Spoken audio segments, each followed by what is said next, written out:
The world is changing faster than ever before. In the past 10 years, there has been an exponential technological evolution, the kind of technology that has revolutionized the world of work as we know it.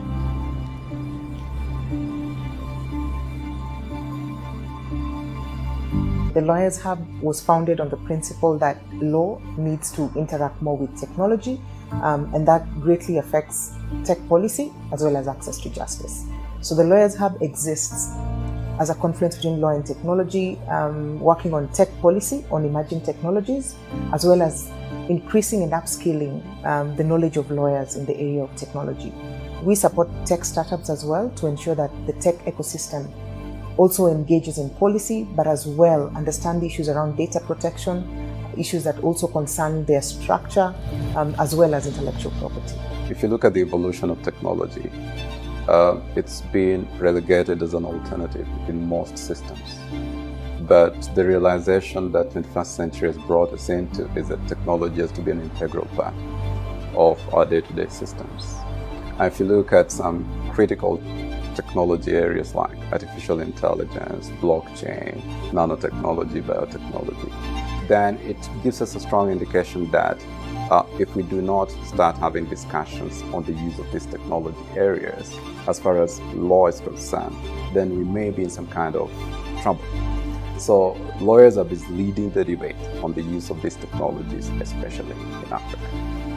Over the years, the Lawyers Hub has supported the innovation ecosystem, convened events such as the Africa Law Tech Festival and the Global Legal Hackathon.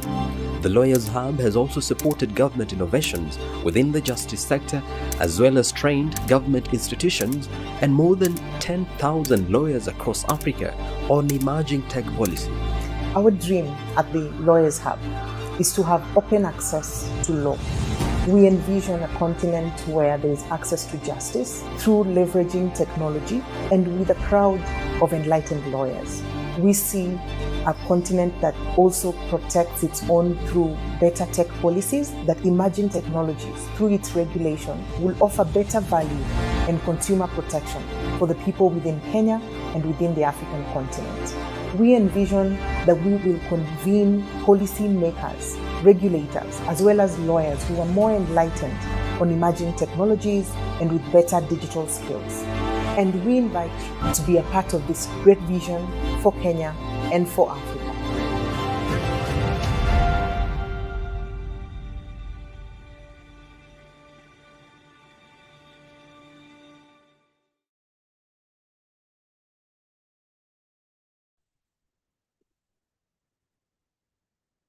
Good afternoon, and how are you doing this Monday morning? Thank you for joining us today. We sincerely appreciate you joining us and taking the time to join this particular webinar. It's Monday morning, Monday afternoon, and I know you may be trying to adjust at work, but today we are really happy to have you here. I'm interested to hear who's joining us on the chat. Let us know who you are, where you're joining us from, as we, have this very important conversation on intellectual property and artificial intelligence. So thank you very much for joining us. My name is Linda Bonyo. I am the founder of the Lawyers Hub, and I'm happy to be your host today as I moderate the discussions that are going to happen this morning. I have with me different speakers and panelists who I'm going to introduce to take the floor. But I want to appreciate everyone that's in the room. I see Joseph Mwine, Joe Mwine here from Uganda, but practicing in Kenya. So he's always happy to be part of the Lawyers Hub events. Thank you so much, Joseph. I see also Pauline Among joining from Uganda. Thanks for joining us, Pauline. Yvonne Karongo, who's an MLO Risk and Compliance Manager at PowerPay, also is joining us. We have William Magan, who's an advocate also from Kenya, and Stanley Nzomo also joining us from Kenya. We're keen to hear your interest around this specific bill, and I'd say bills, as we're discussing both the Kenyan copyright bill and the Ugandan copyright bill. Britton Nimusima is joining us as an advocate from Uganda, and we have also Andrew Mugambe from Uganda. Thanks for joining us. We also have Cynthia Njue, who's a law student and content creator. Thanks, Cynthia, for joining us. We have Mary Naluyange, who's a managing partner at Favor Advocates in Kampala, Uganda. Also joining us today. Thanks everyone for joining us. We have Kaiwa Brian as well joining us from Uganda. Thank you so much for everyone for joining us today. And so I'm going to, at this point, ask one simple question on to everyone within the chat. Do you think that we have an AI problem that needs to be sorted by copyright bills? That's the first question.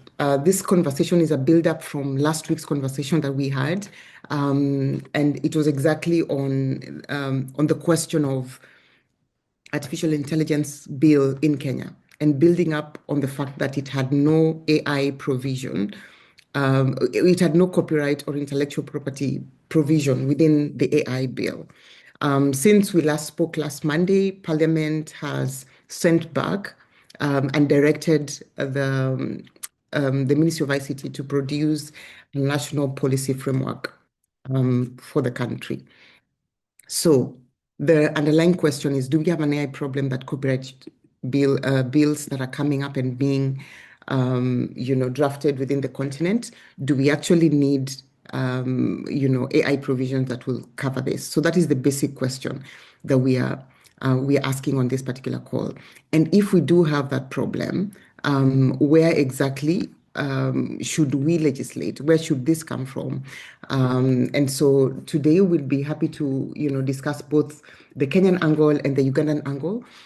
This feels like the data protection bill that we had in 2019, and Uganda had theirs. This was 2019 December, and I believe Uganda had their bill passed into law the next year, 2020, I think February.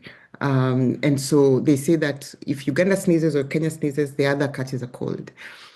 So with me today, I want to invite Martin George Seruangi. I hope I have pronounced it well.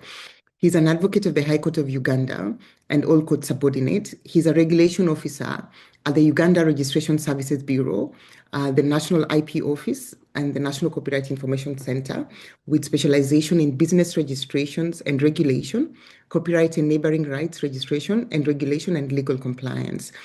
He's dedicated to promoting efficient business operations and protecting intellectual property rights within Uganda's regulatory framework. His work focuses on facilitating legal reforms, strengthening compliance mechanism, and supporting the growth of the creative sector. And so today I would like to invite Mr. Martin to give us a brief about the Uganda, the process, whether it covers artificial intelligence and what was the thinking behind it, including the process in Parliament. So I'll give you 5 minutes, as well as the other panelists as well, 5 minutes each, and then we'll do a comparative study, and then open up the floor to discussions on what this could look like.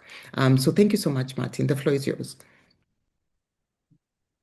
Thank you very much, Linda, for the invitation, first and foremost, from Lawyers Hub. We are very happy and to be here to make a presentation on the copyright bill that was recently passed by Parliament. And to all our viewers, thank you for joining us for this I think it's a pertinent discussion that we need to have. Now, if I dive straight in, Uganda on 17th March 2026 enacted the Copyright Amendment Bill of 2025. And this has been a long time coming. I think it has been about since 2019. There have been deliberations about amending this law. So on 2026, 17th March, we were privileged to have it enacted. So it only awaits the assent of the president, and then it becomes law. The bill has so many provisions. However, of course, what we are really talking about today is it not having the AI provision. There was a lot of debate around it, There were a number of stakeholders that provided their input and that really wanted for AI to be incorporated into this bill. Okay, provisions on AI and copyright to be incorporated into that bill. However, the position of government was that we should defer. We should defer the incorporation of AI provisions into this bill because there was already a national task force that was instituted to develop an AI policy for the nation. And thereafter, we developed an AI bill. And from that, we could see how such provisions could seep into the copyright law.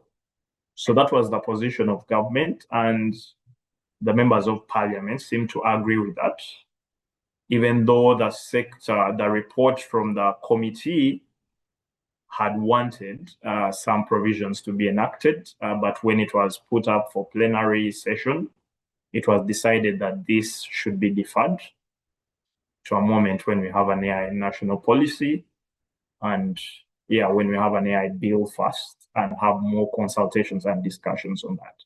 So that's the position currently on that.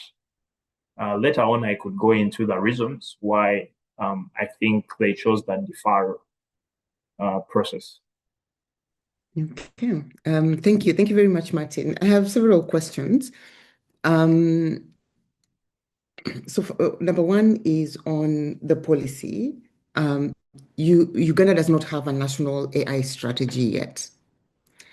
That's from what I see online. Because and then number two, there's no national policy. Okay. Number three, I'm wondering how long ago was the committee formed to come up with a policy? So the National AI Task Force was formed around 2023. Okay. Around 2023. Okay. And the Ministry of ICT, for example, and the National Information Technology Agency in Uganda, they are working on developing this strategy and the national AI policy and the bill. So work is ongoing. Yeah. Together with other government MDAs like the Uganda Communications Commission, URSB is involved in there, and they are working on developing this national AI strategy. Okay. I don't want to put a timeline on when it will come, but however, given that there is a lot of talk on artificial intelligence right now, I believe that the committee may produce something before the end of this year. Okay. Yeah, there is hope that the strategy and the policy and even a bill could come before the end of this year. Okay. Thank you very much.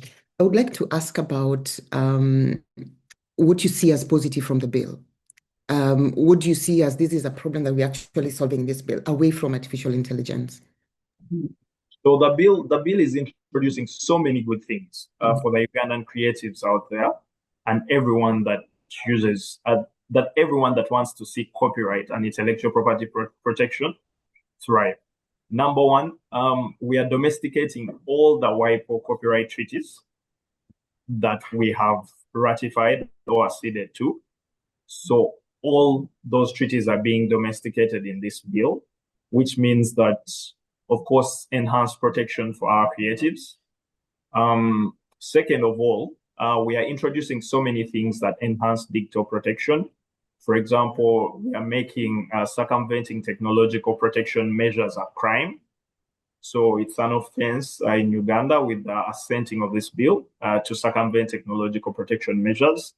We are extending protection for performers or neighboring rights holders in Uganda. And that is coming out of the domestication of the Beijing Treaty. So neighboring rights holders are getting protection and they are entitled to equitable remuneration whenever their works are used. We are also domesticating the Marrakesh Treaty. So we are removing certain copyright protections that would hinder or inhibit visually impaired persons from accessing copyrighted works. So we are doing that. This bill is also introducing something called reversionary rights for the authors, and it has been capped to about 20 years. So these rights would ideally revert to these authors after that time. We are enhancing the powers of the registrar of copyright. They are being provided with quasi-judicial powers to handle certain disputes and to handle certain matters within the registration framework. So those are some of the key things that the bill is doing. Thank you so much. Thank you for highlighting that.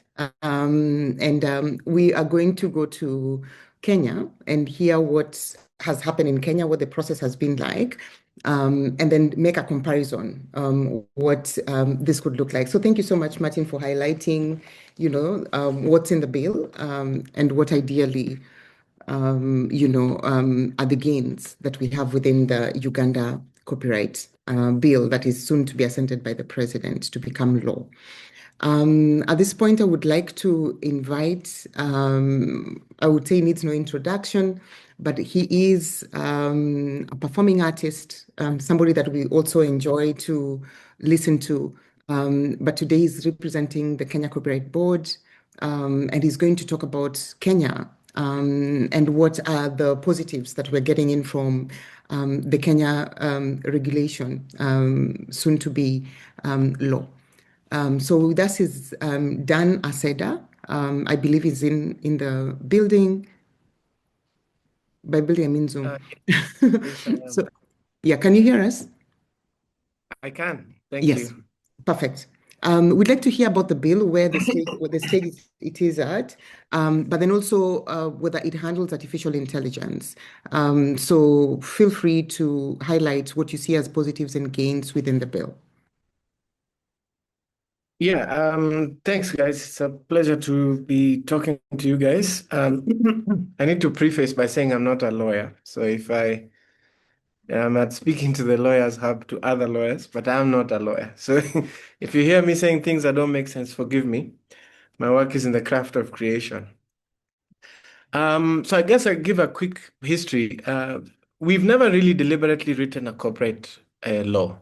Maybe that's the same situation in Uganda, and I'm really happy to hear what you guys have achieved, and congratulations for that in Uganda. The first time the Kenya corporate law was written was really just a domestication of an act that was from the UK, which was done in 1966. So it was a procedural motion, and the idea was just to create something so that there's no vacuum. And so there wasn't any real provision of actual corporate protection or actual enforcement for copyright. So that bill subsisting from 1966 all the way across to late 90s, when again, we then write our first version of the Copyright Act, which is finally becomes law, I think in 2001, Cap 130. But again, this was written in the 90s, and in between there had been 40, 50 years of 30 to 40 years of wanton copyright infringement, total disregard of IP, and really just the laws of the jungle. And so then this was the first time that people were thinking of it. Again, by the time that law is assented to, it's already obsolete, because early 2000s, the world is moving towards the internet. But the bulk of this law was written in response to a 1966 law, and then in response to things that people had experienced in the 90s, right? So when the Teams cable is landing in Kenya, I think 2005, immediately that cable lands, the law was obsolete. And so then there's an opportunity in between. There's been a lot of opportunity. The industry has really worked hard to try to make amendments and kind of patch the holes that the industry was experiencing. But this has never been an easy process. So the process where it is now is that we finally had a fully constituted board in May of last year. And so this became a big priority for us as board members. And our goal was to try and bring a modern look into the law. So we've written the law, which is trying to solve three things. One is to modernize the enforcement and copyright protection landscape. modernize the ecosystem and operate basically closer to global standards, which includes the stuff that has been mentioned about domestication of treaties that people had been signing and agreeing to, but were never actually put in Kenyan law. So that's been a big part of it. The second part was to correct some drafting issues that were coming from the 1990s bill, which if you read Cap 130 right now, it's really hard to read and really hard to flow. So it's been causing a lot of confusion. And then in between, there's been jurisprudence from the courts of how we want to move that was sometimes at variance with the Copyright Act itself. And so now is to try and clarify those issues clearly so that we go. And then there's a little bit of an understanding of technology with copyright, so which is where I would include your thinking about your AI provisions. And I can go into it a little bit, but fundamentally, it's just recognizing that there's now technology that sometimes are just intermediaries. So they are just in between the content creator and the content consumer, and that copyright infringement can occur in between there. And so there's provisions to try and clean that up. Those provisions are a matter of quite some intense debate, and I can maybe touch on it a little bit, but it's important to note that we are trying to build a law that will be useful not only now, but also maybe 10, 20 years to go. And so we are quite open to the debate and quite willing to make some changes. And the final thing I'll say that the law is introducing, which is important for Kenya, is a more codified approach to ADR. Most other industries, if you have a problem peer-to-peer, you have a problem not only peer-to-peer, but maybe peer-to-regulator. In other industries, there's been a process of tribunals, which allows there to be more expert attention to the matter, and then faster resolution of cases. The tax tribunal, as an example, this happens there. For copyright, we've never had the tribunal's powers in the previous law or the existing law was very narrow. And so we could not solve copyright disputes at the tribunal. So we've been having to go to the High Court, which takes 5 years, sometimes 6 years. And also the judges are not very well trained in IP. And so it's just a much complicated process. So now with the tribunal being changed for it to cover a lot more disputes than before, the industry will be in a better place because we can now get resolution much faster. So issues can go. I believe tribunals offer decisions within 6 months or something like that. And the costs of filing are much cheaper. And then it's staffed by experts. And so this will make it much easier for people to get, adjudication much faster. And I think it's very important for the economy. So when coming specifically to where we have AI, Section 34 is the only place that kind of specifically of the bill specifically mentions or discusses AI, where we are talking about offering some types of exemptions for text and data analysis. But there's been quite a lot of discussion to change that, where we're saying even if it's for research, there should be licensing. But the section itself already writes that there will be a need for people to license the work before they can use it for research. So that aligns with how the world is viewing AI and copyright at the moment. And so even though we, with discussion with industry stakeholders and others, we have been persuaded to make some changes, and so there'll be a redraft. But already that's one of the things. The other thing is that in Section 17, the bill is proposing to allow a corporate owner or a creator to actually make use of AI before. So in other words, you can copyright things that you have made either by yourself or with the use of AI. And so that kind of aligns with also what America is kind of doing. But there's still a zero acceptance of 100% AI creation, which also again aligns with where the globe is with the thinking of whether machines can own copyright or whether machines can make copyright entirely. Yeah, so in summary, that's where it is.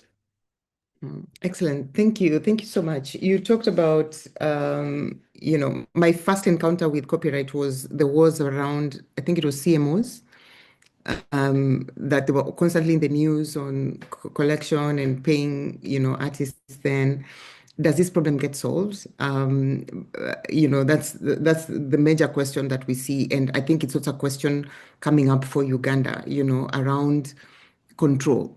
What do you do with control? Does this become just another way of controlling the creative industry? But also number two, you talked about the bill is very clear. Kenya's bill is clear on natural person. So when you talk about creation and looking at artificial intelligence, there may be a challenge on what that looks like. So I'd like for you to maybe just make a comment or two on that, and then we can proceed. Yeah, I'll start with the CMOs, and the CMO is really a historical problem. Kenya's industry always had the idea of CMOs and the thinking of CMOs, but this was something that had no legal backing until 2001, and then it was only operationalized in 2011. So you can imagine the industry has been trying to set up CMOs. The first CMO set up in Kenya was set up in 1984 by musicians. And then there was no legal framework for them to operate. So 30 years later, the legal framework comes, approximately 30 years later. That's around 2011. But you can imagine that the CMO is already a totally different, quote unquote animal. So it had become I like to say that it had become a political organization. So there's been quite a lot of challenges at the board to try and regulate a sector that was essentially 30 years ahead of the regulation. So with the new bill, there's quite a proper and clear attempt to now finally solve that problem. So there are a lot of gaps in the original law from 2001 that did not enable the regulator to respond fully. And just for the benefit of someone who's asked a question, CMOs is collective management organizations. So I don't know if I need to explain that, but basically, when you make a song, let's say myself and Martin made a song, we would be the owners of the copyright. And we could split it 50-50 for the sake of this conversation. But let's assume that while in the studio, we also had Linda and Louisa who were playing keyboard and bass for us in the studio. Remember, when we make the song, we own the copyright. The first right is for us where we are directly exploiting it. So we sell the song or we put the song on a movie. This is all like us directly doing it. That is us exploiting our copyright. But there are situations where your copyright is being exploited indirectly, so by third parties. What was being discussed earlier as neighboring rights. So in Kenya, what we say is related rights. But these are the rights that occur for people who are involved in our song, but do not own the copyright. So your guitar players, your session musicians, these people contributed to the creation of the music, but are not necessarily the copyright owners.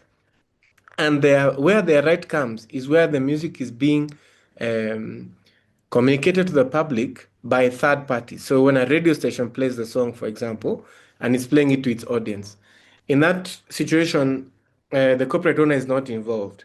And so we are saying that the playing of that music generates revenue, and there should be some remuneration to the owners and the people who are involved in the creation of the work.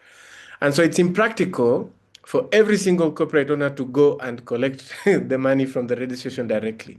So how the globe has evolved to do this is to have a collective management organization that collects the entire royalty for everybody and then distributes it downstream to the people who are involved. So that's how that ecosystem works in a quick summary way.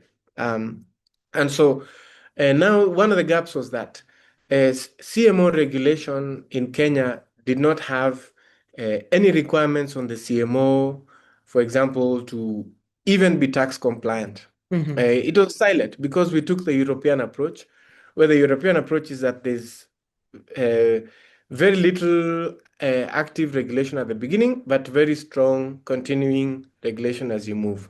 But our failure was we implemented the first part of it, but then the continuous regulation failed because we don't have European laws and we don't have European systems. So one case against a CMO in court takes you 5 years to adjudicate. In Europe, it's 5 days. And so the effectiveness of that regulation was failing, which is why there's been noise. Over the last 2 years, you'll see that we have tried to, at the board, we've tried to settle that conversation the last 2 years, I think you guys will notice there's not been a lot of noise, which was a deliberate move. And even now with the law as we're moving forward, there's a lot more strict controls in Section 92 all the way to Section 96, where we are finally introducing more direct regulation. So for instance, regulation will be quite similar to how the Insurance Regulatory Authority does it, Okay. where there'll be investigative powers, there'll be opportunity to seize, and enter and seize and take over operations, ability to protect the monies that are earned at the CMOs or held by the CMO, and even ability to transfer operations of one CMO in case it's insolvent or non-performing to a different one. So these are new things, but they are very, very good provisions there that are currently included I'm going to in cut there. you short there. Mhm. And I'm going to, just compare the difference between, the two countries, Kenya and Uganda, on takedown notices. And I'm saying this, you mentioned a very important point on, the world has changed and things have moved very fast. And I think the fear of very many practitioners is that this bill does not ideally make sense of how AI is moving right now. I think a very important, maybe a basic way that people have seen this with AI is this Belgian singer's song, Papa Papa Ute. Ute, Papa Ute, yeah. And people see how much the AI generated song is making and the impact it's making across. Compared to, the kind that he's sung for years. I've loved his music for years, but people haven't known him away from, especially Francophone Africa and French-speaking Europe. Yeah. But that tells us that at the end of the day, if anybody kind of tries to take your creation, sort of play with it, remix it, they will always get the attention they're looking for. And we've seen that with content creators doing it against the musicians. So I think that's one challenge. But then when it comes to 48 hours, 1 hour on the internet is a long time. So Yeah. when there's takedown notices that are stretching to 48 hours as minimum, that means that whatever loss has already been done. So Yeah. let's pack those issues and see what we're going to discuss. I'll go to our third speaker, and then we'll try and open up this discussion. 1 hour is just never enough on Mondays, but I don't know how we'll keep doing this. So thank you so much, Dan. I'd like to invite our third speaker, who's Chebet Koros. She's an advocate of the High Court of Kenya with a master's in intellectual property law from Queen Mary University of London. She leads research on IP law and innovation at the Center for Intellectual Property and Information Technology Law, that's CIPIT, at Strathmore University. She shapes a lot of the Kenyan and African IP law and policy. So today with us, we want to hear from Chebet on what you see as either gain or problematic, especially to the Kenyan context. So I'll be a little strict with you and see how long we can last on this call before we are kicked out. Chebet. Thank you very much, Linda. I hope I'm audible. Yeah? All right, great. So as you mentioned at CIPIT, our work is mostly in the intersection of law and technology and innovation across Africa. And some of the research that we've been undertaking is looking at the intersection of artificial intelligence and copyright law. And I'll just talk a bit about the research that we've conducted and some of our findings in this topic. So we recently contributed to a report which was titled The State of Intellectual Property Governance of Artificial Intelligence in Africa. And this is a report that was prepared by Professor Chijioke in the University of Pretoria and had contributors across Africa looking at what is the governance for AI in terms of IP. So this research found that largely what is there in terms of governance of AI through copyright law is fragmented and is largely uncertain. So at present, the copyright frameworks across the region are designed without AI in mind because they operate on three key assumptions. So first is that authors are human, and second, that the works are created through identifiable acts of authorship, And sadly, that the access to this protected content is controlled through established licensing or exceptions, as we've talked about. But then now when AI comes in, it disrupts all of these three. So what we are seeing right now is that the questions are around whether using copyrighted works for AI training constitutes as infringement, the scope and applicability of the limitations and exceptions that we talked about. For us in Kenya, it's fair dealing. In other countries, it's termed as fair use. So what is that scope in terms of AI? And then how to determine the authorship and in terms of AI assisted or AI generated work. So I'll give you a brief case study that kind of owns this research. So in 2020, there's a group called Masakane, which is a collective of African AI researchers, and they build AI systems through African languages. So they were looking for a lot of data, because for you to develop AI, then you need a lot of data. But then they found that there was data scarcity. So when they were searching for these data sets, they came across the Jehovah Witness website, and it hosts Bible translations in African languages. So this was a great data set, and it was the basis of what is called the JW300 data set.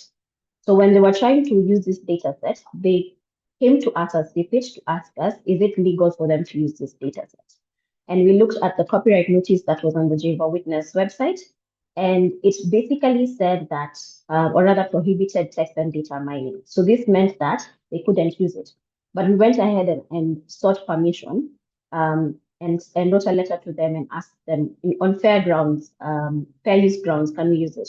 And it was denied. So the JW300 dataset was therefore not used. And what these African AI developers have decided to do is just come up with their own datasets.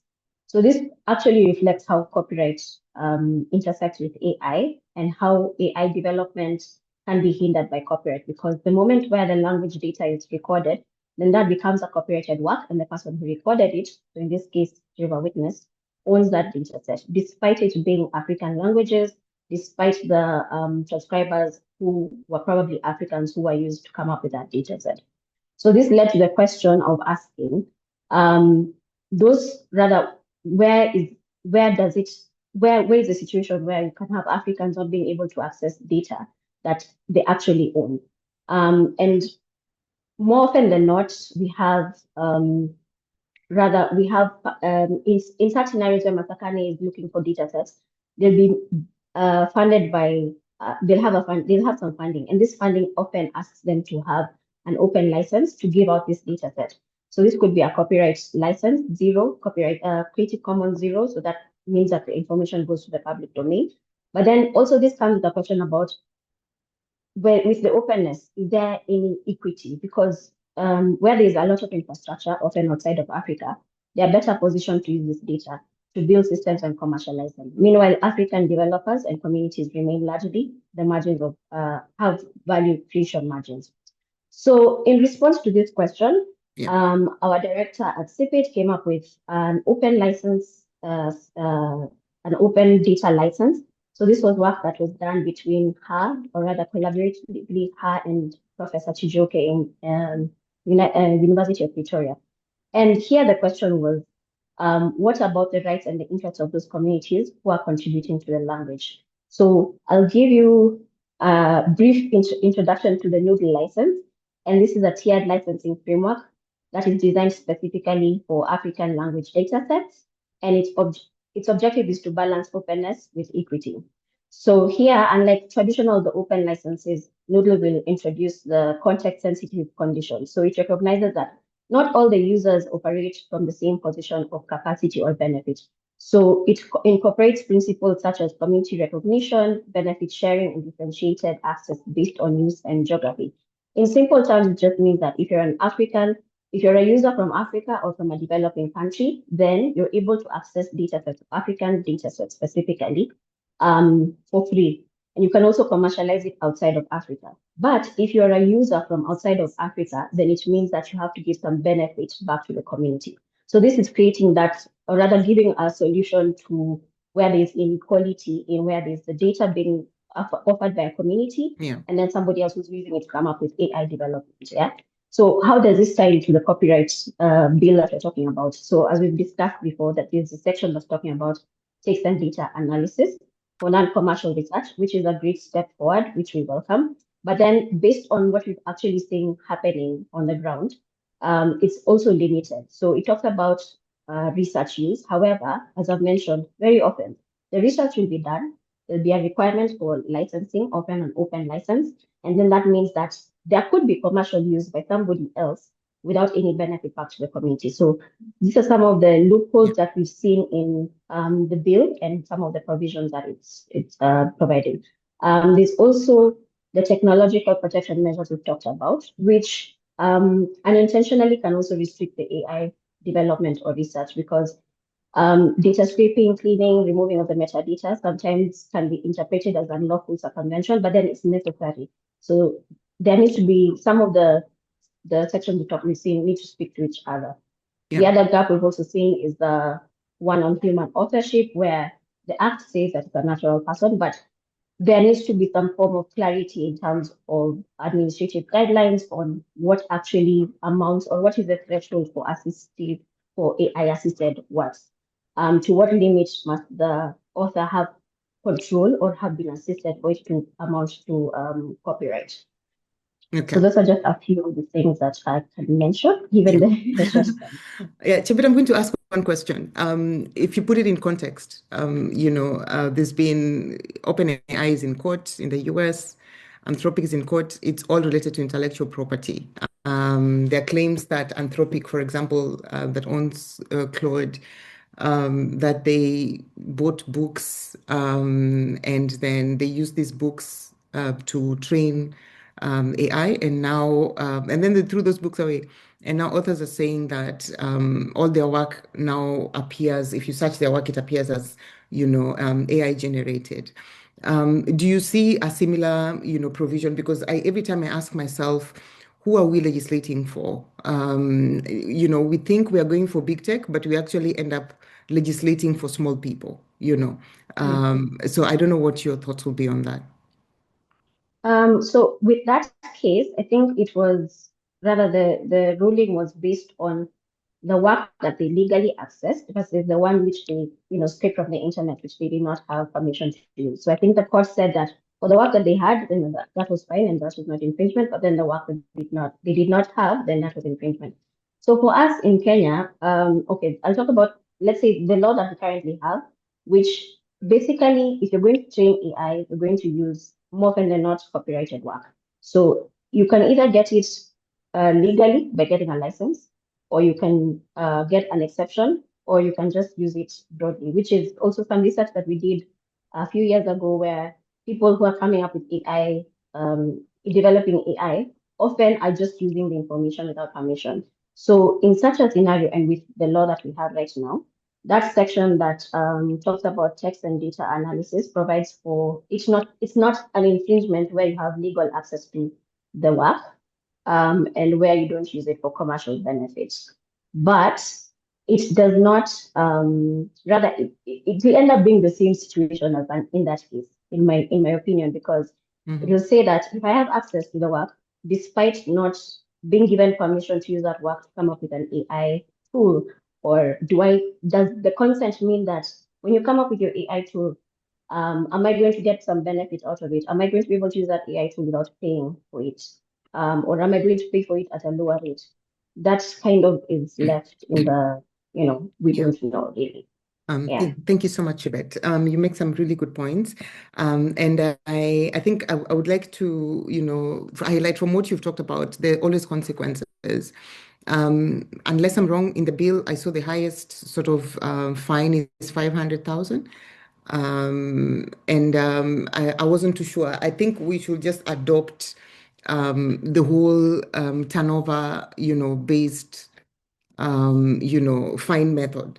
Because if I am, parading something or infringing someone's right, I just think about it in terms of 500,000. I can afford that. And so what you have is that big companies can afford this sort of infringement, and they take advantage of people that ideally cannot do this. And so we'll see the same problems extrapolated within the IP realm. But thank you, Chebet. I'm going to go through some few slides to just highlight a conversation that we think should be had Then we'll come back to the floor. If there's any question, please just lift up your hand, and we'll be able to have you speak. So you'll lift your hand, and then we'll bring you to the stage, and then you'll have to speak.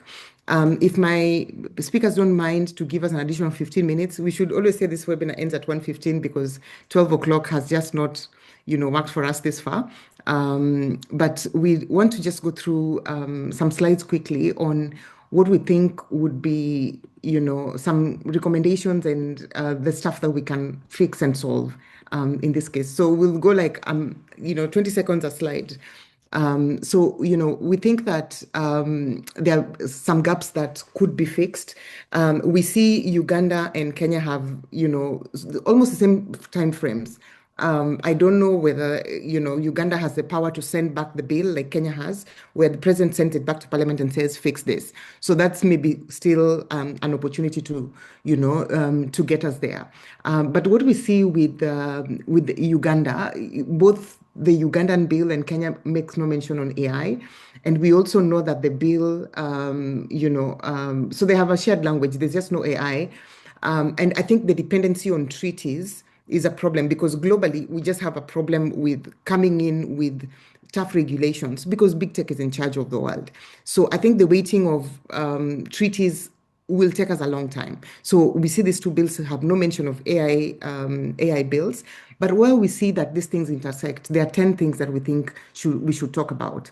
One, on AI training of works, which is very, very important. Authorship of AI outputs, who authors it, but also platform liability. So look at it in the sense of new platforms. If you're talking about Claude and intellectual property, who takes it down? Is it Apple Store, Google Store?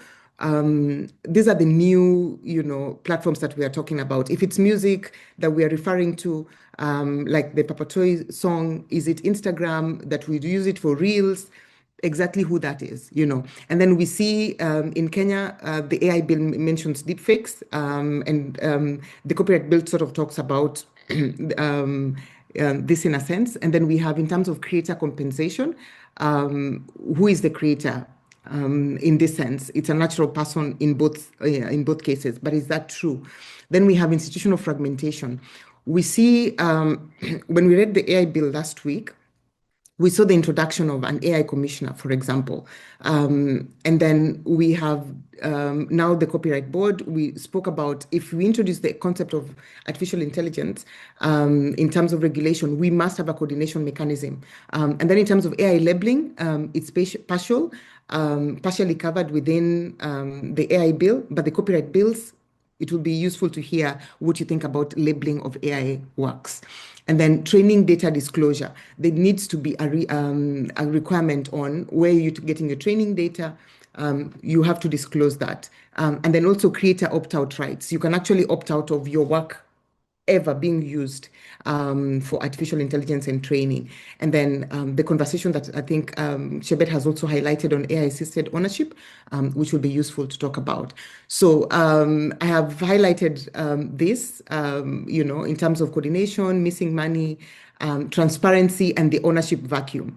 I must highlight that, we need transparency goals in terms of mandatory labeling, and China has had this mandatory labeling in force since September 2025.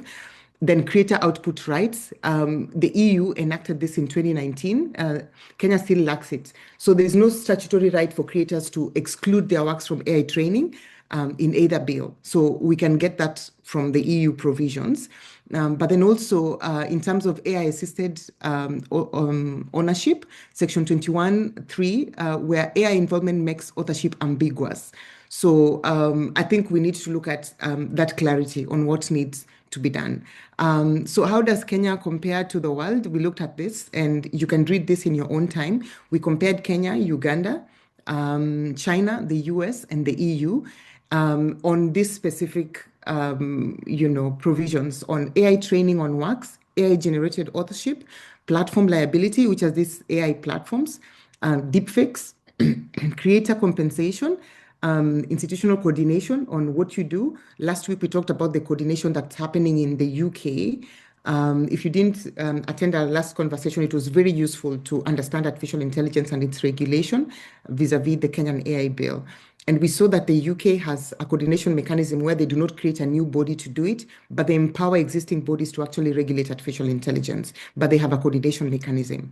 And then training disclosure, where they need to say this, and artists can opt out. And then we also talk about AI-assisted ownership. So as you go to read, this will be useful to look at it now. China did not have a specific regulation, but they came up with sector-specific interim measures to ensure that this was done. The US has largely left this to the courts, which I'm not sure would like the courts to shape this for us at this specific time. So we have 10 minutes to go. I would like to highlight the EU, the gold standard, as they say, because Kenya is borrowing a lot of EU regulation. I'm not sure about Uganda, and Martin will let us know this. But in terms of the Digital Services Market Act, that's DSM, Article 4.3 talks about opt-out right globally. So it is very extraterritorial. It confirms that general purpose AI providers must comply regardless of where the training occurred. As we saw with the AI bill, Kenya does not have this extraterritoriality. Then a mandatory disclosure that the public training, you must have a mandatory disclosure on this. But the EU also fails at this because the realities of AI training, we have AI crawlers online. And this is what I was talking about, the time for takedown. Really, you cannot say this. So what did Uganda do? Uganda dropped the AI provisions entirely. On March 17th, as we were told, Parliament passed this regulation in Uganda. IP lawyer Paul Mukibi argued for AI clauses and said we need a holistic national policy. That is what the Parliament said. So for Kenya, we still have a way to go around this. I don't know whether we can still do this as well. So we also looked at CMOs and the routed opt-out through the EU and what possibility there exists for that. So I want to ask us whether we think there needs to be these integrated bills in terms of having artificial intelligence, or we think that there's actually no need for that. Also, to highlight the issue of, there's a training levy that was introduced. No jurisdiction globally has a statutory compensation right for AI training. The EU has debated it. The US relies on voluntary deals. But we look at Section 62 of the Kenya's bill about the coping levy. And I'd like us to highlight this on what that looks like. If you're copying someone's work, there's a template. Does it extend to AI training? And will this make Kenya the first jurisdiction globally to enact it? So I want us to think about what next. Public participation is closing tomorrow, March 31st. Are these things that you would like to talk about? CMOs, are they AI licensed? Do they have an AI licensing mandate? And what could that look like? Can we borrow from Uganda? Can Uganda borrow from Kenya, and to what extent? And then to also look at, TDMs and how to replace this. If you look at Section 34 especially, and Chebet highlighted this on non-commercial use and what that looks like. So I will open up the floor for questions, and we will go back to, I don't know, media, if you can, to just highlight slide 8 as we take the questions. Let's take questions. I see one hand up. I'm going to have Susan Otieno, who is a former Lawyers Hub fellow, to ask her question or make a comment. Susan? Thank you so much, Linda, for this session. I've really enjoyed the conversation and specifically the slides that you've shared at the end. I think it's clear that there's an intersection and there are gaps. And so how are we thinking about who is impacted by this bill, by these bills or these legislations that are coming up? I think it's important to also look at enforcement. We're talking about having respective the AI commissioner or agencies that are going to kind of handle these issues. And I like that you brought up the idea of coordination mechanism. Is it possible for us to understand to appreciate what we have as an existing framework and then build on that? Because it comes with money, it comes with responsibilities, it also comes with capacity. So what is our capacity for enforcement within this conversation? We see that there's an intersection, we see that there are gaps. How are we moving within our capacity and meeting these legislative issues, even to the point of agencies or the governing bodies that are going to be responding to these issues? I think finally, my question is to Chebet, who mentioned that the laws need to speak to each other. Linda has brought up the creator output rights. What's your perspective on a layered approach? Yes, we can have the regulation, but for the creator, for the artist, how are we looking at economic agency for them in a global digital economy where they have to showcase their work, they're still scraping, there's these issues coming up? I'm curious to hear what Chebet's perspective is. Otherwise, thank you so much for this session. Thank you so much, Susan. I think that's noted. We'll come to the questions to the speakers at the end. I will then have Cynthia Njue. The floor is yours.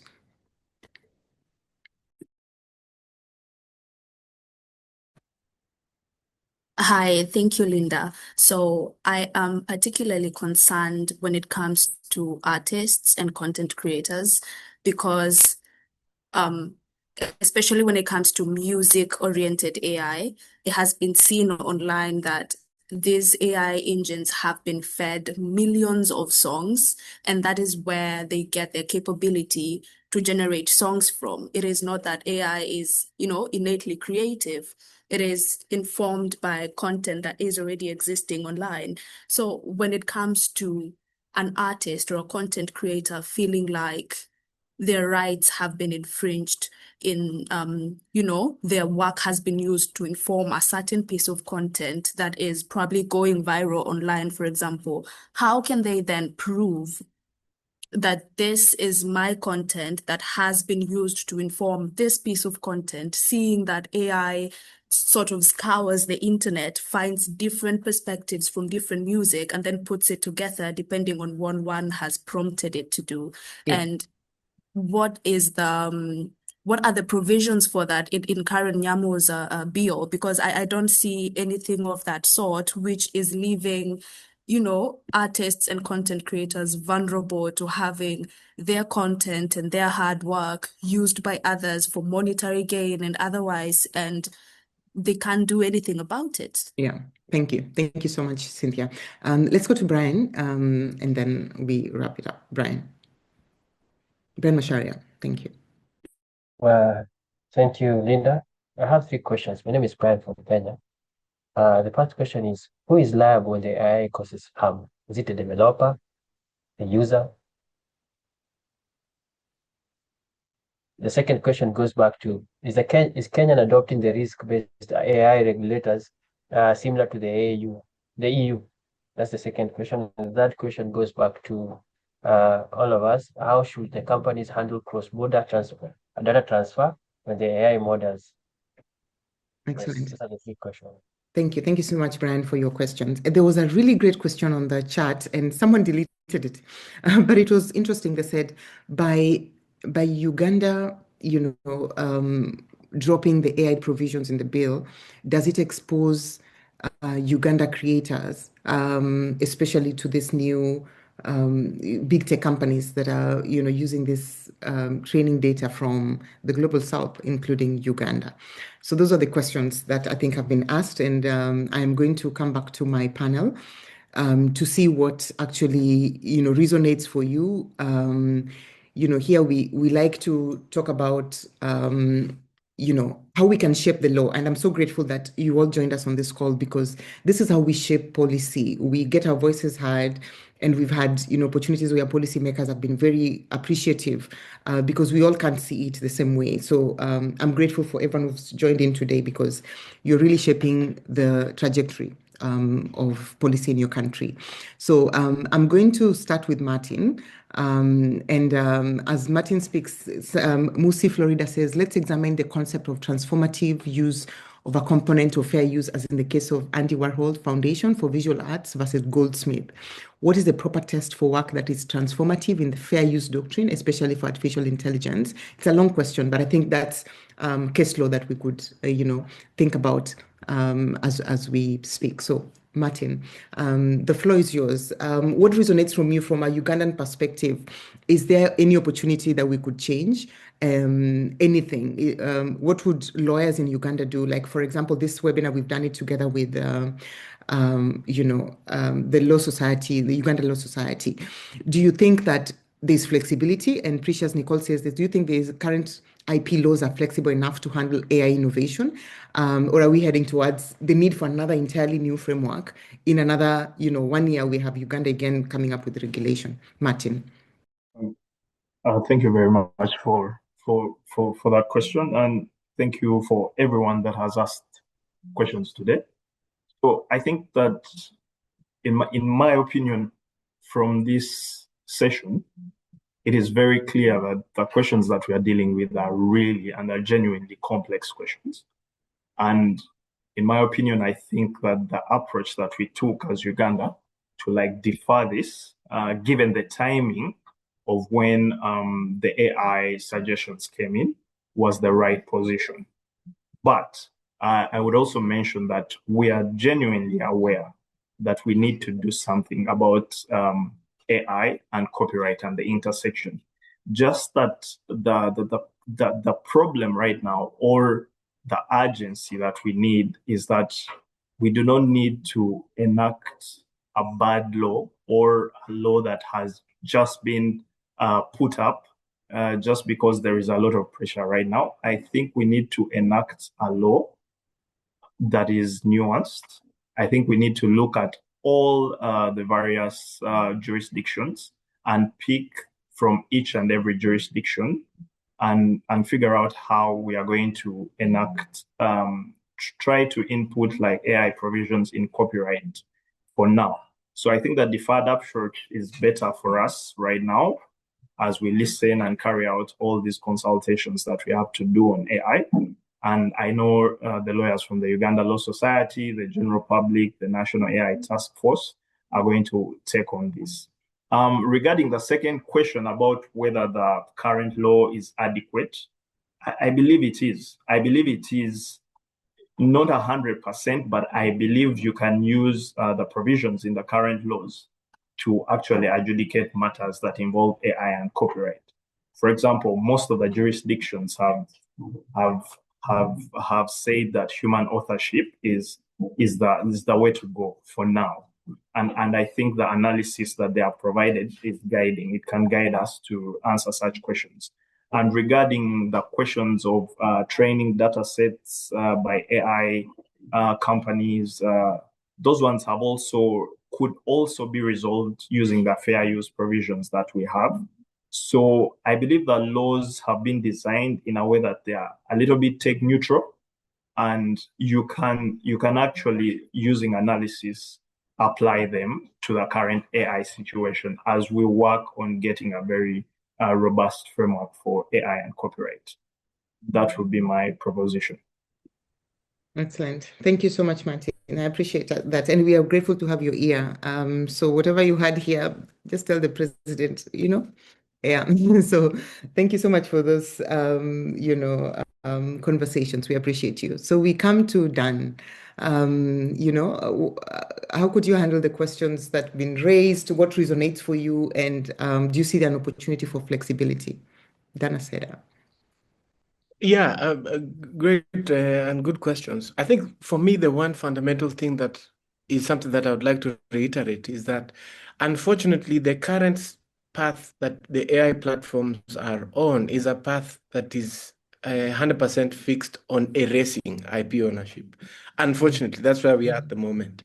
There is too much focus on people having access to another person's work and not taking the steps to license it, which is different from all other innovations that have happened previously. If you remember how Steve Jobs and them, when they were trying to build up the streaming, they had to then go and get the deals signed with the record labels to allow for the access to the music.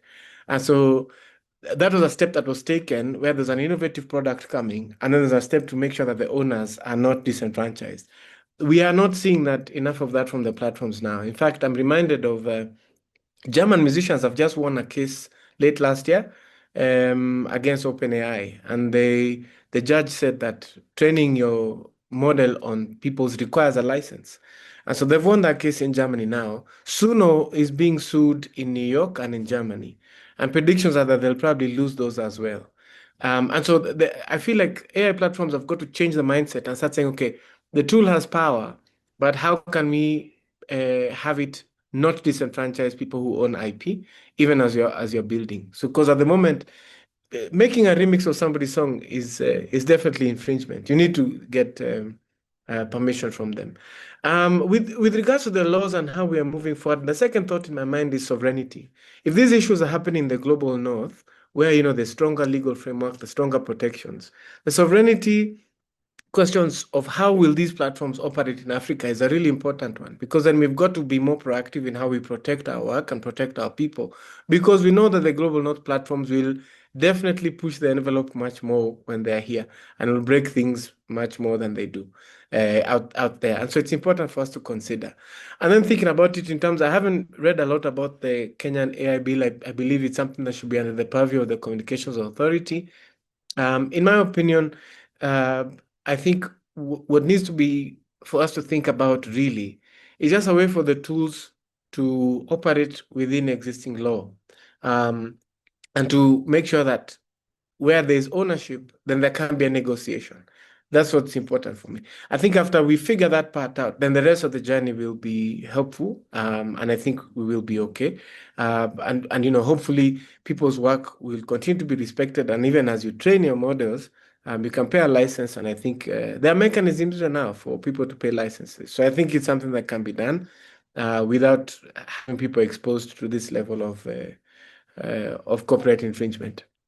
Thank you. Thank you so much, Dan. And as a musician, how does this make you feel, by the way? Because I think at the end of the day, people are wondering how to create and still stay sane and still make money.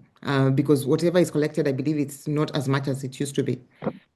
Yeah, of course, it reduces the financial viability of music. And so it's not even that how you make you feel, is that unfortunately it's an attack on the actual ownership. That's the unfortunate.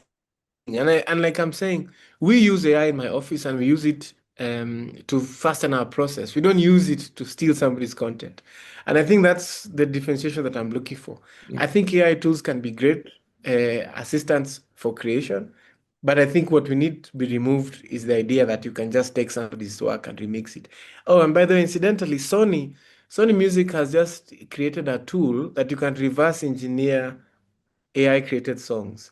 So you can, if you pass the AI created song through their tool, it can show you the pieces of music that were used to sample to create this song. So that tool, Sony, I think, started testing it a couple of months ago. So now people are going to be suing each other. So for instance, if you make a song, I will then sue you because I'll be able to pass a song through this tool. So that type of stuff is on its way, which is interesting. But I think there should be a better adjustment to the industry to just make sure that we avoid those types of conflicts altogether. The person to sue is Sony, because we've seen with the AI related for research, they tell you, put a document and let's show you if it was AI generated. They just want you to put that document. They're using it to refine their models. So you're doing the hard labor. Yeah. But at the end of the day, they're the ones who are actually infringing. So you put in there. And so I hear some lecturers actually telling students, some students are telling lecturers, do not put my work on a platform to check if it's AI generated, because you're actually feeding this platform. So it's like everyone is a thief, which is unfortunate. Unfortunately, yeah. Yeah. Especially for lawyers, but for writers, I think it's important to mention that writers are the most affected at the moment with AI. What AI is doing to people who've written books is at the moment really terrible, and I think there should be some interventions to assist, right? Because they're not as litigious as musicians. Musicians, we are loud, we go to court a lot. Authors are not as much, and so they're probably struggling with this situation more than necessary. Thank you. Thank you so much, Dan. We are grateful that you could join us. And finally, we have Chebet Koros. Chebet, what resonated with you on this conversation. Any answer to, any of the questions that were highlighted? Yeah, so I'll speak about the economic agency for creatives and the creative output that was the question that came out from there. And I'll say when you're talking about copyright, or at least traditional copyright has always been a bit overprotection, like try and get as much protection as you can for the economic benefit, which as Dan told us about how the history of how copyright laws came in, that was kind of the idea. So if you think about it from the global north perspective, it's try and protect as much as you can, get as much as you can, which, yes, there's a place for that.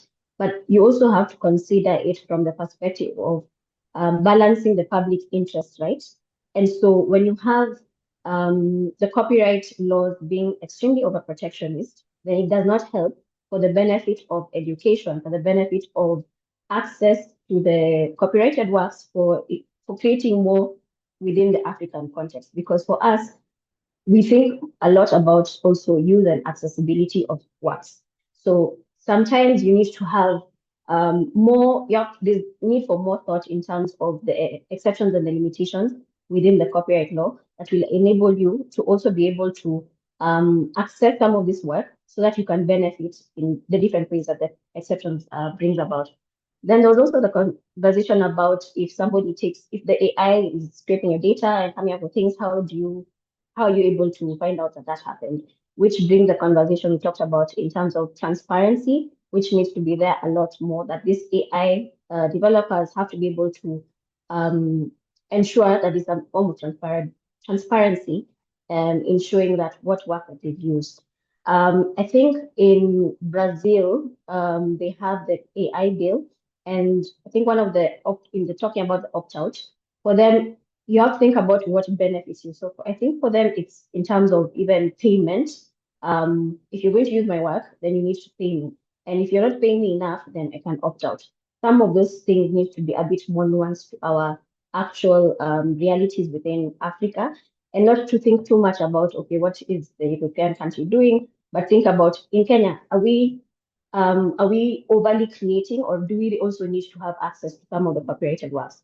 So those are some of the things that I think I can mention in closing. Thanks. Thank you. Thank you so much, Chebet. I appreciate your sentiments. And, within the chat, Judy Karaoke says, thank you all for the insightful session. Kindly let's also consider personal rights.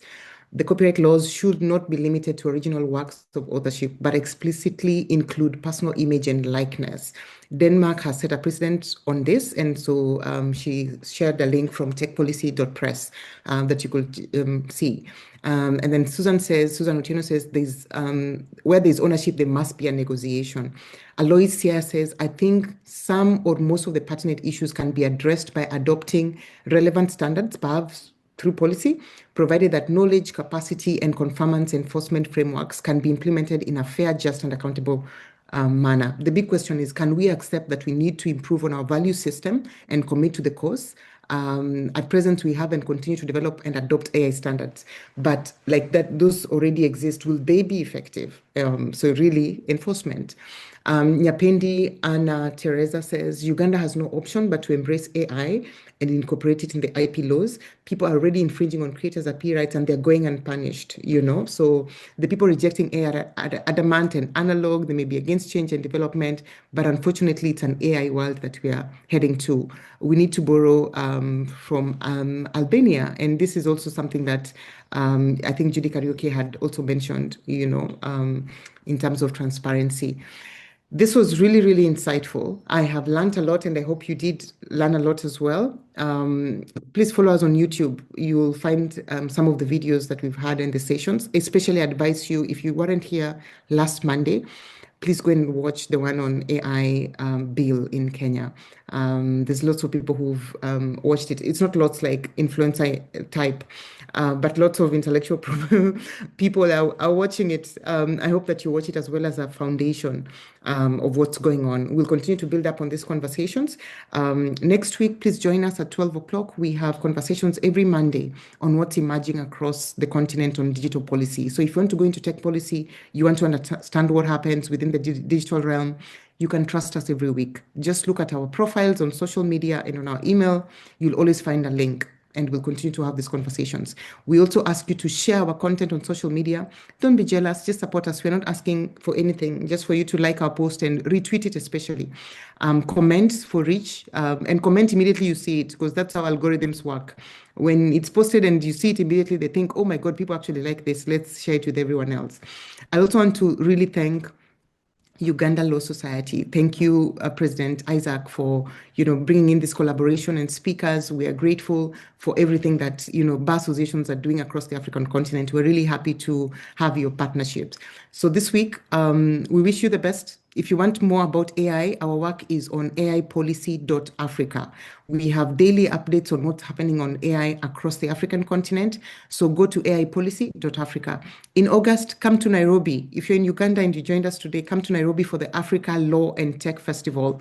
We have our 7th edition and you're going to enjoy it. We hope you can come on the 9th and the 10th of August. So please join us. I want to appreciate everyone on the chat. I may not read everything because there's a lot of this, but really thank you to President Isaac and the Uganda Law Society. We also appreciate Patrick McGovern Foundation for making this discussion possible. I want to thank my team at the Lawyers Hub. You're amazing to do this every single week. I am grateful for your support. God bless you. God bless you. To our speakers, thank you for coming, and we hope that you continue to shape policy in other levels. I really realize that IP rests on a lot of treaties. We need you at WIPO, guys. We need you in Geneva. And we hope that we can be able to, share whatever you are doing at these platforms, because it's actually impacting the entire continent on what happens in New York and Geneva around intellectual property. So thank you very much. It's 12:15. Thanks for joining us. See you next week at 12 o'clock.